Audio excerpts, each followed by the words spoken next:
Hi learn to reading practice လုပ်ဖို့အတွက်အရန်ကောင်းတဲ့ website 3ခုကိုမျှဝေပေးခြင်းလို့ပါဒီ website 3ခုနဲ့သာဆိုရင်လေနည်းနည်းစာအတွက်ဖတ်စရာစာအုပ်တွေအလုံလောက်ရနေပါလိမ့်မယ် which is nice right website number 1 ကenglishereader.net ဒီ website အကြောင်းကျွန်တော်အရင်ကလည်းမျှဝေပေးခဲ့ဖူးရရှိရယ်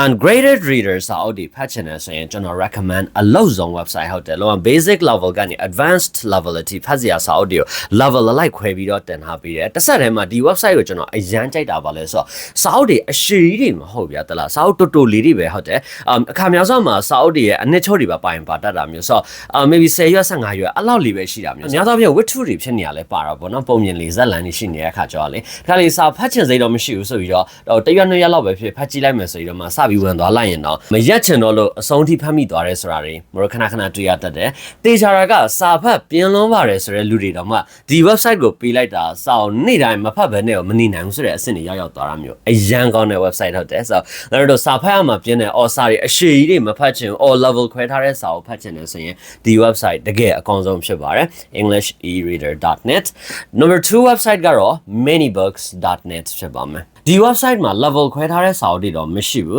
latest စာအုပ်တွေနောက်ဆုံးပေါ်စာအုပ်တွေလည်း download ဆွဲလို့ရမယ်တော့မထင်ဘူးဆိုတော့ဒီစာအုပ်ဒီ website ကျတော့ဗျာအခါများစွာမှာ copyright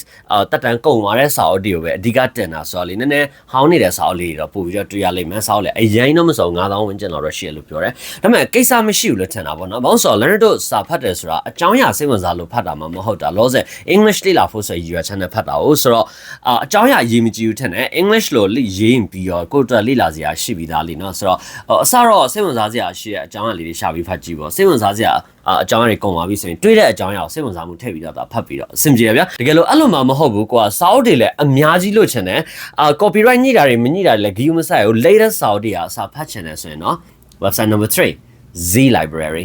ebook နဲ့ပတ်သက်လာရင်ဒီ website ထက်စုံတဲ့ website ကိုညွှန်ပြရခတ်ပါတယ်13 million plus books though 73 တန်းကျော် share စာအုပ်တွေလည်းနဲတော့မဟုတ်နောက်ဆုံးပေါ်စာအုပ်တွေအစဗျာအမှအခမဲ့ဖတ်လို့ရတာမျိုးဆိုတော့အရန်မိုက်တယ်ဒါပေမဲ့အားနည်းချက်တစ်ခုတော့ရှိရဘာလဲဆိုတော့သူကအခါများဆုံးမှာ copyright ညှိနေတာတွေဖြစ်တတ်တယ်ဗောနော်ဥပမာ copyright တက်တာမကုန်သေးဘဲနဲ့တင်ပလိုက်တာမျိုးဗောနည်းနည်း copyright ပြဿနာတော့ရှိရသူက copyright ညှိတက်တာဖြစ်တဲ့သူရဲ့ web address တွေမကြခဏဆိုလို့ပြောင်းလေးရှိရဆိုတော့တကယ်လို့ကွာခါတိုင်း Z library ဆိုတော့ရိုက်ရှာလိုက်လို့မတွေ့ဘူးဆိုရင်အခုကျွန်တော်ပေးလိုက်တဲ့ link ထဲဝင်လို့မရဘူးဆိုရင်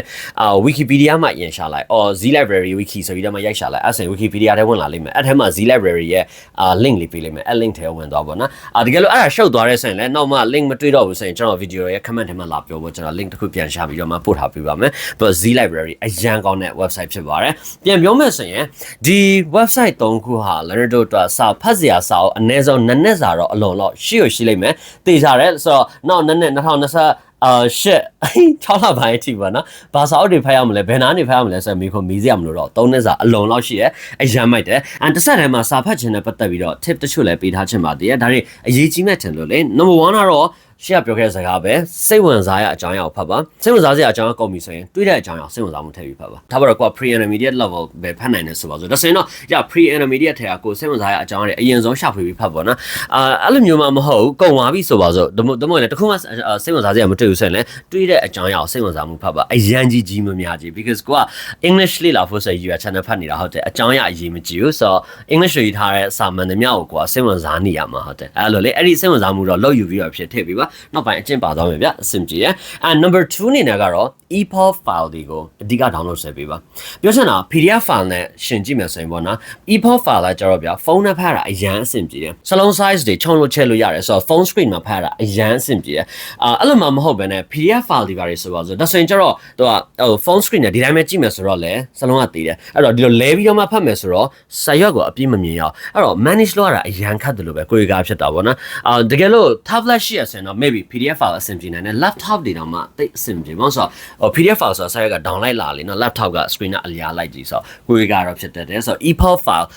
နဲ့ဆွဲလိုက်ပြီးရင် EPUB reader တခုတော့လိုမယ် App Store Play Store ကနေ download ဆွဲပေါ့နော်ကျွန်တော် recommend လုပ်တာတော့ Moonplus Reader နဲ့ Media 365ဒီနှစ်ခုရှိရ Moonplus ကကျွန်တော်ပိုတော့ကြိုက်တယ်အခုဆိုရင်လေ so yeah ဒီ app နှစ်ခု download ဆွဲထားလိုက်ပါဒါဆိုရင် EPUB file လေး download ဆွဲလိုက် file size လည်းတည်တယ်ဆိုတော့လို့ဖုန်းနဲ့ဖတ်ရတာလည်းအရန်အဆင်ပြေတယ်စာပို့ပြီးတော့မှဖတ်ဖြစ်စီမှာဖြစ်ပါတယ်စာအုပ်တွေကို download ဆွဲရတာ or စာဖတ်ရတာအဆင်မပြေအခက်အခဲတွေရှိနေရဆိုရင်ဒီ video ရဲ့ comment ထဲမှာလာပြောပြပါတစ်စင်ဒါဘယ်လိုဖြေရှင်းရမလဲဆိုတာကျွန်တော်ဆက်ပြီးတော့မှပြပြပေးသွားမယ်လေအရင်နေ့တွေတော့စာဖတ်ခြင်းရဲ့အရေးပါပုံတွေအကြောင်းစာတစ်ရက်ကိုဘယ်လောက်ဖတ်ရမလဲဆိုတဲ့ကိစ္စတွေ video တွေလုပ်ပြီးတင်ခဲ့ပြီးသွားပြီဒီနေ့ဖတ်စရာစာအုပ်တွေဘယ်ကနေရှာမလဲဆိုတာလေးလည်းပြောပြပြီးသွားပြီဆိုတော့စာဖတ်ပုံဖတ်နည်းအကြောင်းလေးလည်းသိချင်ကြမလားပေါ့နော်တို့မျှဝေပေးစေချင်လားမျှဝေပေးစေချင်တယ်ဆိုရင်တော့ comment ထဲမှာတစ်ချက်ပြောပြထားပေးရောနော်ကြိုရှိခဲ့ရင်လည်း yes ဆိုပြီးတော့မှရေးထားပေးရောလေနော် See you guys